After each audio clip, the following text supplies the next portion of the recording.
Hello and welcome to D-Hub MT YouTube channel podcast brought to you by the European Digital Innovation Hub and powered by MDIA, Malta Digital Innovation Authority.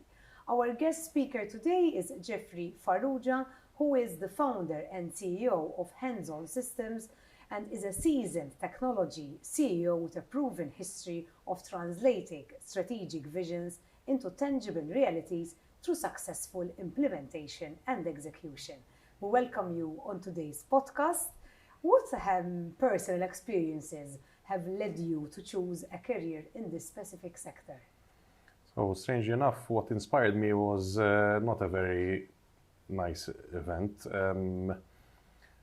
Practically, I was watching the news and the story of the September 11th Twin Towers triggered off an idea to be able to detect what people were under the debris and the whole disaster that there was. And I said, how could it be that with today's technology, and this was 2001, telecom companies could not detect what, like everyone had a phone, so we should be able to detect who's under the debris. And cut a long story short, I started experimenting, researching, and dabbling with location technologies. At that time, GPS was not as let's say, available or as widespread as much as it is today.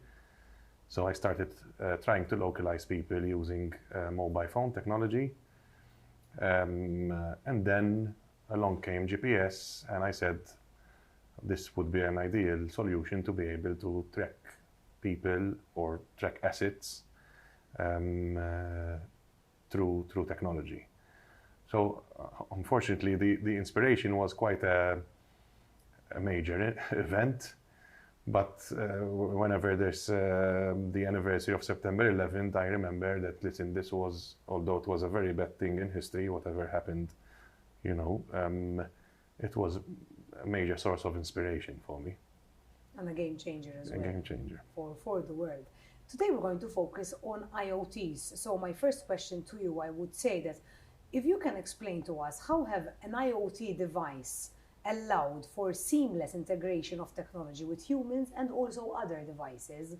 So in our life, we have people who are dearest to us, family, friends, and also assets. So we like to call the things in the IoT, which IoT stands for Internet of Things.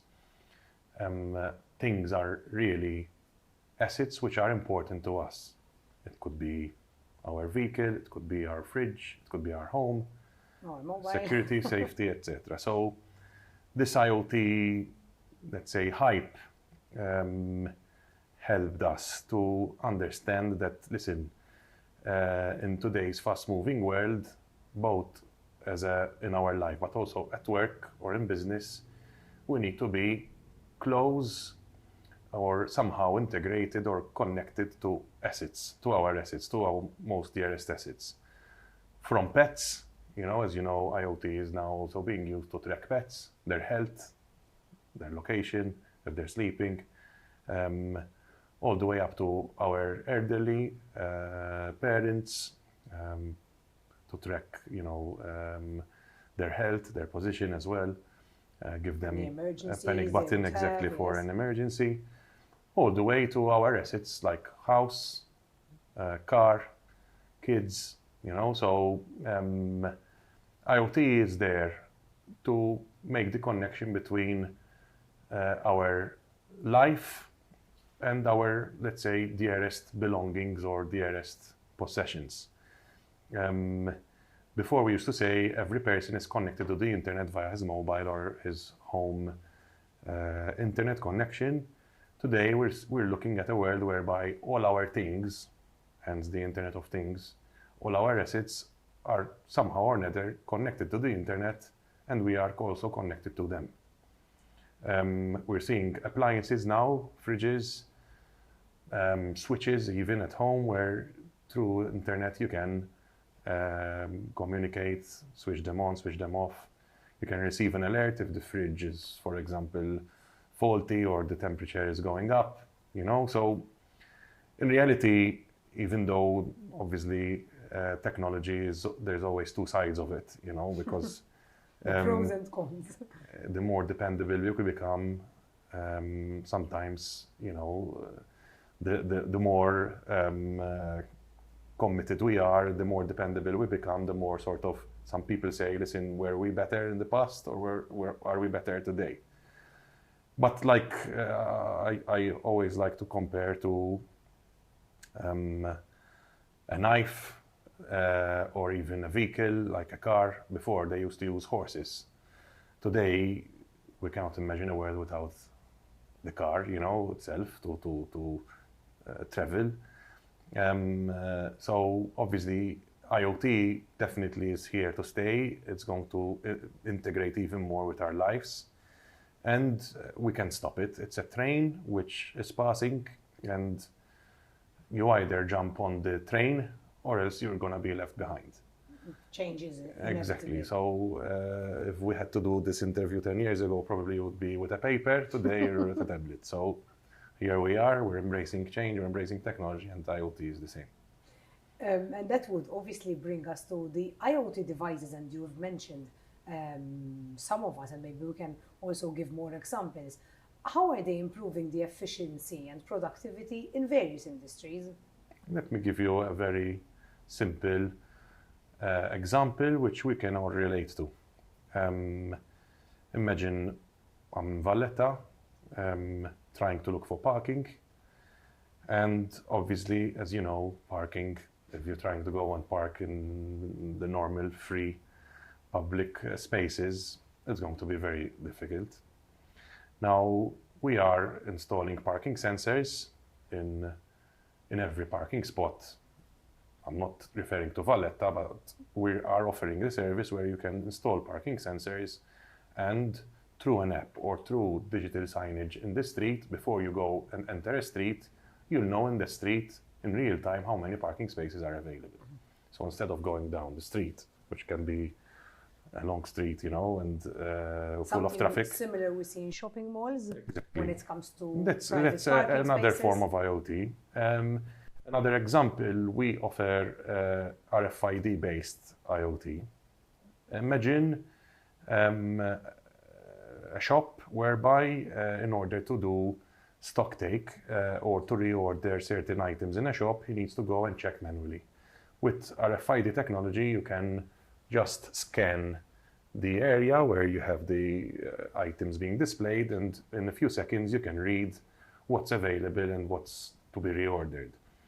So in reality, I think both in our lives and in the work environment and business, IoT has some really tangible benefits and very easy to understand in comparison, without obviously giving less or without actually implying that it's less important. But sometimes, like for example, when you talk about crypto, which is also another booming industry, and there's a hype as well.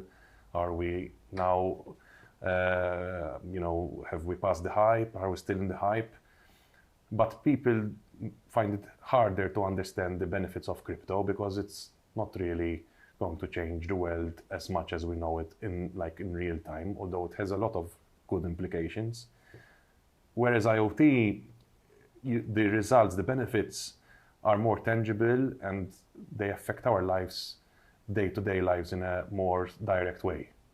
So I think, yes, obviously, to answer your question, I think there's a lot of different benefits and advantages for it, and we're going to be seeing these advantages on a daily basis now.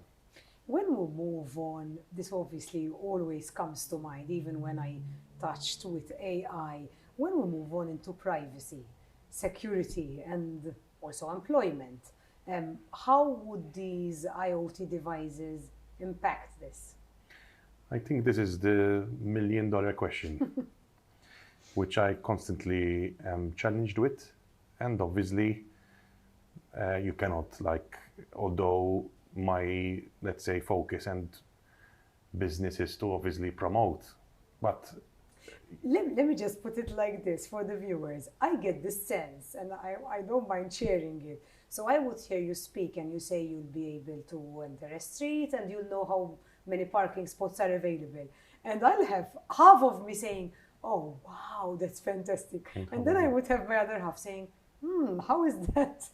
How is that private, or is that invasion of privacy? So I would get this mixed feeling. so in reality, in this case, just to clarify and clear the air, we won't be knowing which car parked. We will just know that the car has parked, so it's anonymized. But in certain areas, yes, there is privacy concerns or issues whereby they need to be addressed. I think the elephant in the room is always, are we ready to compromise our data for something in return? And I like to give an example with Google, for example. Okay. It's a search engine which we use every day. I mean, if you're gonna go abroad or you're gonna look for something urgently, you go on Google, let's ask Google. Obviously, you think it's free, but you're exchanging. Probably Google knows us more than we know ourselves. That's true. You know, so they will build a profile around us using cookies, using various technologies, and then obviously they use that information to basically give you suggestions and advertise the right advert for you. We're in a situation whereby we'll be probably talking about IoT now, and this evening you'll open Facebook or you'll open some other platform and you'll probably see IoT because they're hearing us. Sure. The application is basically hearing us. There's the technology, there's Siri, there's different voice recognition and speech recognition technologies. So, but the question would be, for the sake of privacy, would you stop using Google? Would you imagine yourself without Google? Another step, Visa card or MasterCard, the bank card. With my purchases, the banks and all who are involved in the payment processing, they know what things I'm purchasing, therefore what I like. So if I purchase a book, particular book, they might deduce that I like books. Where I'm traveling, also location. So isn't that all? Restaurants you visit. Exactly. You so card. If I go to buy Chinese every week, they think I'm Chinese. But isn't that relinquishing some of your privacy in return to comfort? So the way I put it is, it's a compromise. You're compromising a bit of privacy. You're compromising a bit of freedom as well, because obviously the fact that a platform is somehow preempting your thoughts and almost thinking ahead of you and trying to force you into doing something, it is affecting your freedom of thought at least. We're being somehow influenced by these systems because they know us. But would you imagine not using Google? Would you imagine not using any other systems that we've mentioned, like a credit card, and keep carrying money with you?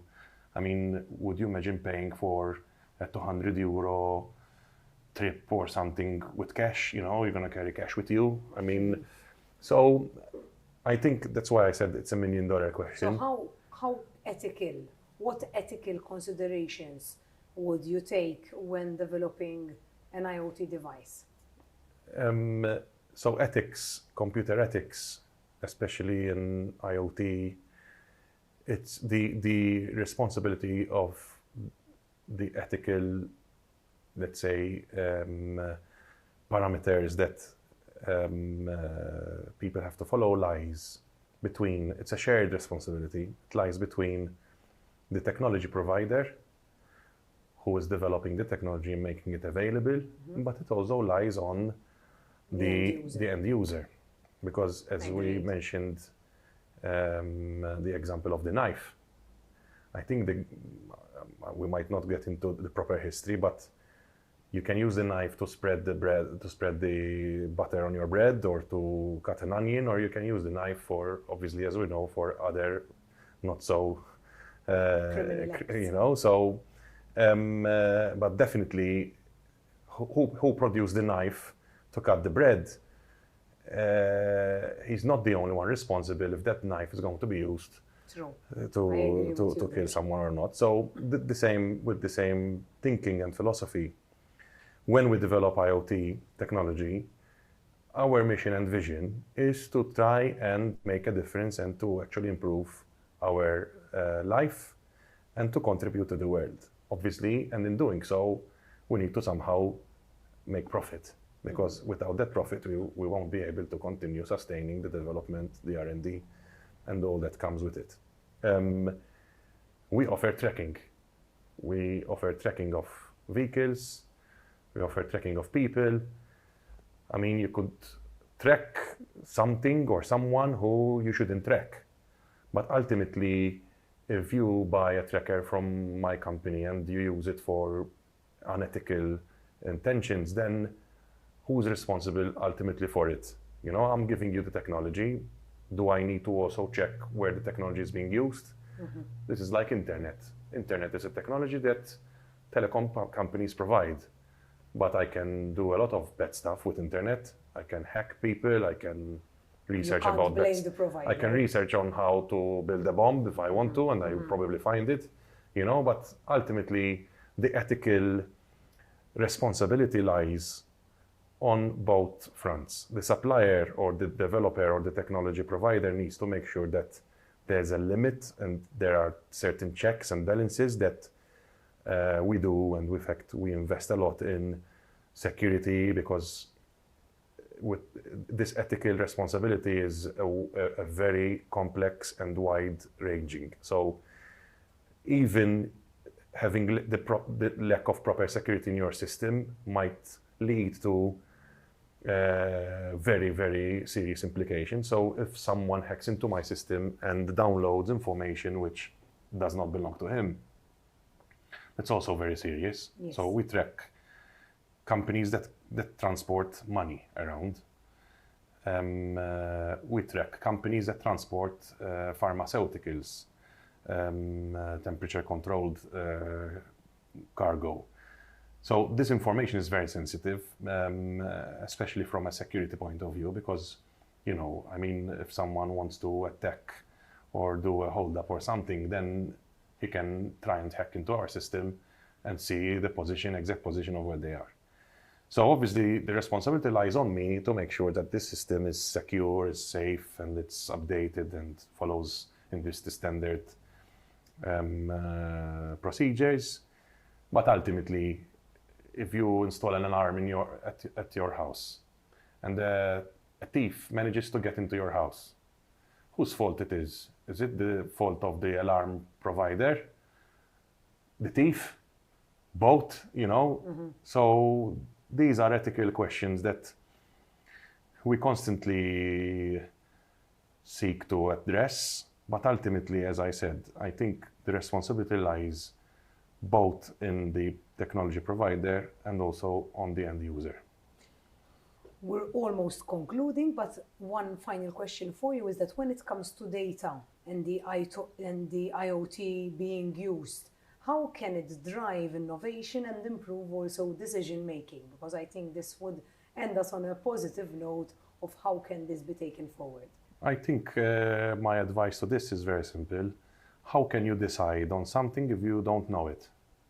You cannot measure the unknown, you know, so I cannot decide even on our daily lives. How can I decide if a destination is better than the other if I don't research and see? So at the moment, I'm planning on a holiday, for example, and obviously, first thing you do is go online and check, you know, prices, check where to go. If there wasn't that information available, how could you take an informed decision? And this is where I think where we come in, where data comes in, whereby both in our lives and also in our business and work we do,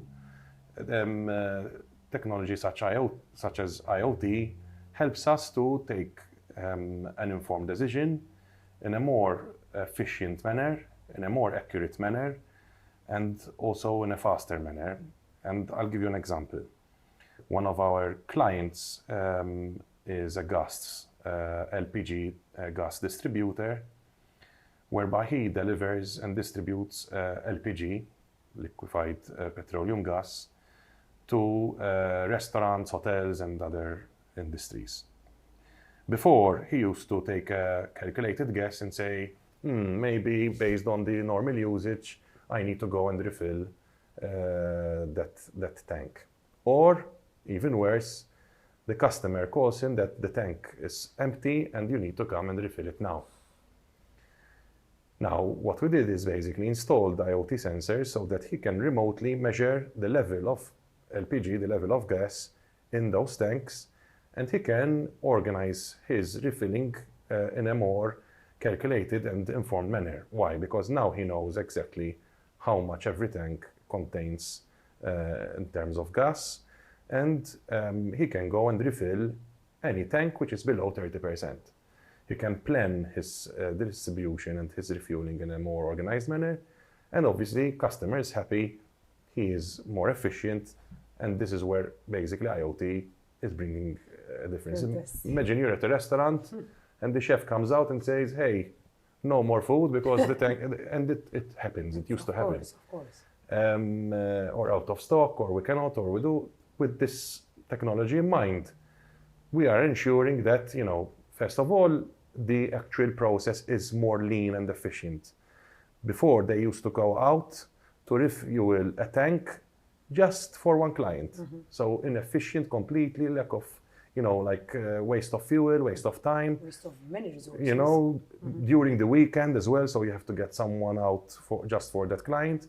Today, they go in Monday, after the weekend, see who's below 30%, and go and refuel accordingly. So that is one case where, it's actually bringing a difference. And this is just one, Yes, I'm sure if we'll stay here, and this was longer, we can mention many. So I would like to thank you for being with us. That was Geoffrey Farrugia. Thank you for watching, and I hope you watch us again next time for another podcast.